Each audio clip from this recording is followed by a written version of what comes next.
Hello, this is Jo from Maths Tutor Me. Today we're doing a topic called algebra, and this is the very first introduction of algebra. So if you've never done algebra before, then this is a really good place for you to start today. So in algebra, we sometimes use letters to represent numbers, okay? So a letter that stands for a number, we're going to call a pronumeral. Also, in algebra, we do not put multiplication signs between a letter and a number. So, for example, if we have something that says 2 times k, we would shorten that to just write 2k. Okay, so we don't write the times, we write them next to each other, but it means times or multiply.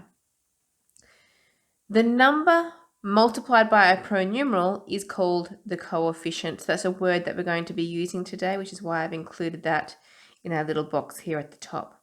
So let me show you some simple starting examples for algebra today. So in number 1, we want to simplify these things here so that we are not using the multiplication sign. So instead of writing 5 times w, we could simplify that to be 5w. Okay, we just push them together and we don't write the multiplication sign. Likewise in B, if we want to simplify h times 7, we want to push them together. But another thing that we do is we put the number first. So we're going to switch the order. 7's going to go first and then the h. Okay, let's look at question 2.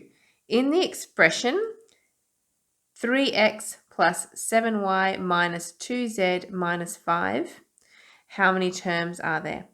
Okay, so an algebraic expression is just a collection of things that are added and subtracted together.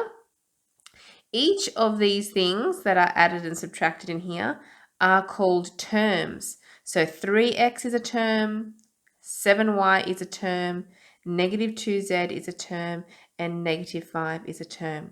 So there is 1, 2, 3, 4 terms. Okay, B asks us, what is the coefficient of the y term? So this is the only term that has a y. Remember from our box up here that the coefficient means the number that is multiplied by the pronumeral. In other words, it's the number in front of your letter. So the coefficient of the y is 7. C says, what is the coefficient of the z term? So z term, here it is here, it's a 2. But we also need to include the minus sign if there's a negative sign there. So a 7 by itself means a plus 7. It's a positive answer. So if there's a minus sign, we have to put minus 2 for the z term coefficient. Okay, moving on to something else. Question 3. If there is p number of coins in each box, write an expression to represent the number of coins for each of the following. So we want an expression to represent each of these diagrams here. So a box contains p coins. Okay, they would all be the same. They'd all have the same number in them. We just don't know what that number is, so we call it p. So one box by itself has p coins in it.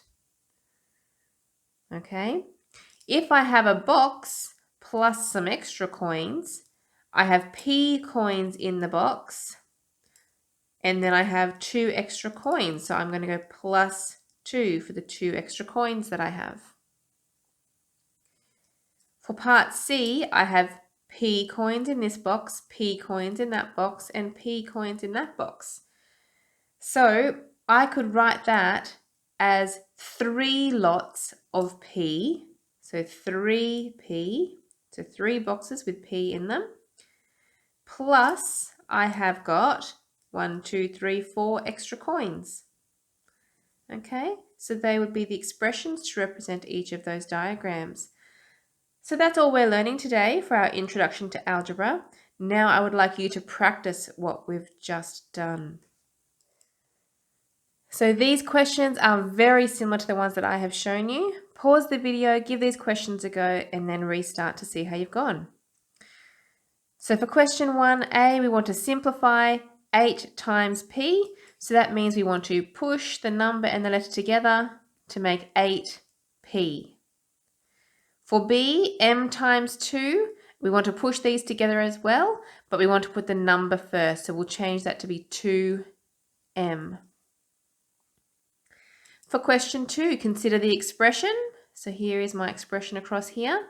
How many terms are there? The terms are the things that are added and subtracted together. So I'm underlining the terms here. Each of those, there they are. 1, 2, 3, 4, 5 terms. Part B, what is the coefficient of B? So looking through my terms, there is my B term. And coefficient means the number in front of the B. Now, if there's no number there at all, it means that it's a 1. Okay, so remember when I had one box, I said that it was P. So if there is just a number on its own, it means there's one of them. So I have a coefficient of 1, and it's also negative because of this negative sign. Okay, so -1 is the coefficient of B. So you could write that there if you wanted to, -1b. C, what is the smallest coefficient? Okay, so I want the smallest number in front of one of my terms here. Be careful with this though, because negative numbers are smaller than positive numbers, aren't they? So you would go 6 is a pretty high number. Let's look for a small one. 4, for example, is smaller than 6.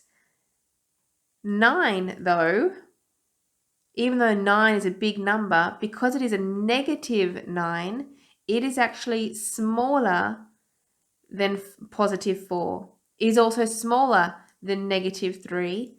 It's even smaller than a -1 because it is the most negative. So the smallest coefficient is -9. Question 3. If there is n number of coins in each box, write an expression to represent each of the number of coins for each of the following.